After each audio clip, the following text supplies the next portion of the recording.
பகவத்கீதையில் 2வது சாப்டரில் 62 63 ரெண்டு சேர்த்து பார்ப்போம். தியாயதோ விஷயான் பும்சக சங்கஸ்தேஷுபஜாயதே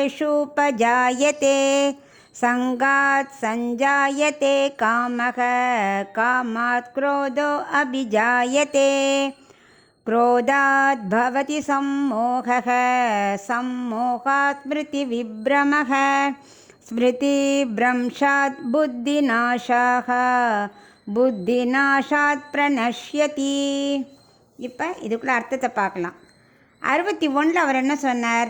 புலன்களை நம்ம பகவானோட திருமேனியில் வச்சாதான் மனசும் தன் கட்டுக்குள்ளே வரும்னு சொன்னார் இல்லையா? அப்போ தான் ஆத்ம தர்ஷனம் கிடைக்கும்னு சொன்னார்.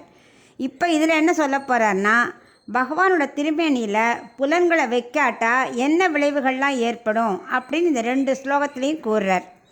இந்த ஜீவாத்மா வேண்டாத விஷயத்தில் இந்திரியங்களை செலுத்தினாக்க மனசும் என்ன பண்ணும்? அங்கேயே போயிடும். இந்திரியங்களை கட்டுப்படுத்தினாலே மனசு கட்டுக்குள் வருது ரொம்ப கஷ்டம். அப்படி இருக்கும்போது புலன்களையே அடக்காட்டா என்னெல்லாம் நடக்கும்னு அவர் கூறுறார். அதாவது வேண்டாத விஷயத்தை பார்க்கவோ கேட்கவோ ஆரம்பித்தோம்னா முதல்ல என்ன வரும்? ஆசை உண்டாகும். அந்த ஆசை கொஞ்சம் கொஞ்சமாக பற்றி எரிஞ்சு அதை அடைஞ்சே தீரணுங்கிற காமம் வரும். அந்த காமம் நிறைவேறலைன்னாக்க என்ன வரும்? கோபமாக மாறிடும். கடைசியில் என்ன ஆகும்? அந்த கோபம் அந்த பொருளின் மேலே மட்டும் வராது, அதுக்கு யார் தடையாக இருக்காளோ அவா மேலேயும் போயிடும்.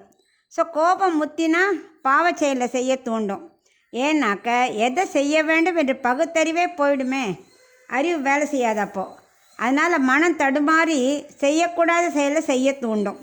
நான் முதல்ல ஆரம்பித்த ஆத்ம தர்ஷனம் வேணுங்கிற முயற்சியே அழிஞ்சு போய் மறுபடியும் சம்சாரத்தில் உழல வச்சிரும்.